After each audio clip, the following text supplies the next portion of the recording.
If you are someone who is looking to improve in anything and you miss the principle that I'm going to talk about in this video, I think there's like 99.9% that you are going to fail. And even if you succeed, you probably are not going to reach your full potential. So in this video, I'm going to talk about how you should not get stuck on something research calls the Mount Stupid. I'm going to use my own personal experience of how I found my way up onto Mount Stupid, how I was able to get down. I believe you might be wondering what Mount Stupid is. It is actually Mount Stupid. So if you want to find out, then just stick around. Hello everyone, welcome back to my YouTube channel. Now if you're new here, hi, my name is Simon, a medical student at the University of Zambia. If you haven't already, remember to subscribe, turn on the notification bell, like and share this video with a couple of friends. So with all of that said, let's get back to the topic for today. Now research has shown that when you just gain a little bit of knowledge about something or a specific skill, our confidence goes up, and most oftenly it goes up too much that we overestimate our own competence. Actually, this in research is called the Dunning Kruger effect, and this is where Mount Stupid fits in. So for you to understand exactly what I'm talking about, then this graph is going to be a better explanatory tool. So as you can see from this graph, an acquisition of a little bit of knowledge is going to make you climb this mountain, this huge mountain. So your confidence is going to go up. So you're going to be on Mount Stupid.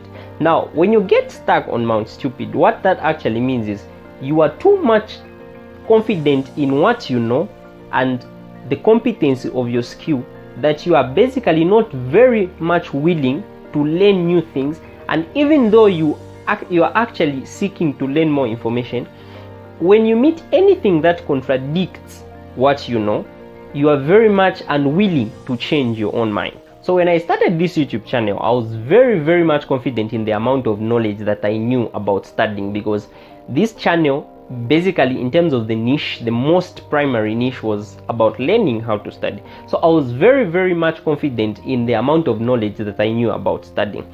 Now guys, this confidence did not come out of the blues. The techniques that I've been sharing on this channel, actually especially at the start of this YouTube channel, enabled me to get, not to brag, but the best possible results at my grade 12 and somehow impressive results at my first year.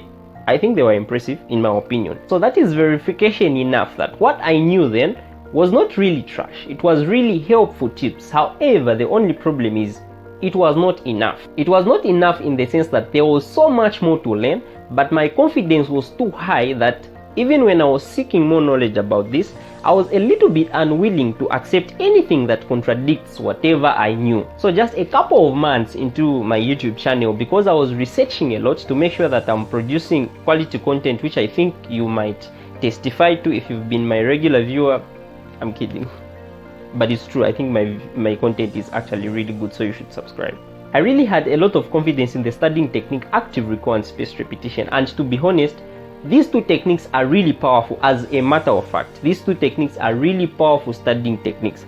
However, there are other studying techniques which are supposed to complement these two. So I was using these two techniques really well, but sometimes I was over dependent on them, that most of the times I would even apply them where they are not supposed to be. I came across a video by Justin Sang which was talking about encoding and inquiry-based learning, and how these two were very much important when you're learning information for the very first time, and you use active recall and spaced repetition in the revision phase to make sure that you don't forget what you have studied. Now, by just the mention that inquiry-based learning and proper encoding was more important than active recall and spaced repetition really struck a nail, because I really had a lot of confidence in active recall and spaced repetition. And again, active recall and spaced repetition are powerful techniques if used right. Now, to really demonstrate how this was actually Mount Stupid, guys, the person who made the video about encoding and inquiry-based learning is a medical doctor, a coach.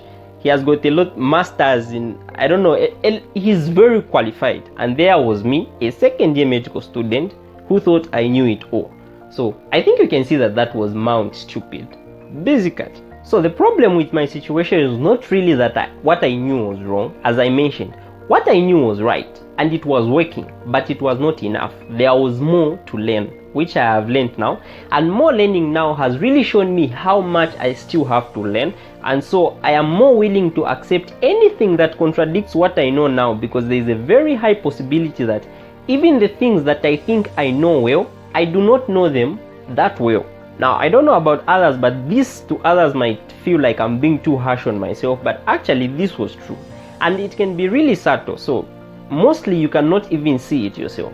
When you come across anything that challenges what you are very much confident in, if you're on Mountain Stupid and you're not willing to calm down by learning more, because the more you learn, the more you realize that you don't know a lot, and your confidence kind of comes down. So it starts to rise up rightly now, because it is paired and balanced with your competency. However, this was really important for me to admit on this channel, because I think it's a very good lesson, and I talked about this same lesson in my one of my previous videos, of which I'll put the link in the description box below. It is a lesson that I got from the book Think Again by Adam Grant. I think you should watch that video, because it has got 2 other lessons which I think are very, very much powerful. So definitely check that video out. So what is the solution for you to get down from this Mountain Stupid? So the first thing is for you to realize that you're on Mountain Stupid. And how do you realize that you're on Mountain Stupid? Basically by learning more, because the more you learn, the more you realize that what you know is very little as compared to the whole scope of knowledge. As in, even in terms of skill, you might think you are very skilled, but if you meet people who are way much more skilled than you, you realize that what you know, basically you're an amateur. That is not necessarily bad. Actually, it's good, because it opens you up to the possibility of growth. Now, I want to mention to you, just like I said in my previous video, which I think if you haven't watched, you watch, because I've recommended it to you. I am 100% confident in myself right now. However, my confidence has shifted from the amount of knowledge that I know. It has shifted to my ability to learn. So basically, what I know, I use and apply everything that I know, but I realize that there is a very big probability that what I know I might not know well, and what I know is not all that is there to know. There is much that I have to learn, and so there is humility in knowing that I know little. So I seek knowledge and I seek learning, and I am very open-minded in the sense that I am testing everything I know. I do not hold anything like gospel truth. Alright guys, that's it for today. I hope you liked this video, and if you did, remember to subscribe, remember to share, remember to like this video, and be free to comment down in the comment section below. So guys, see you next time.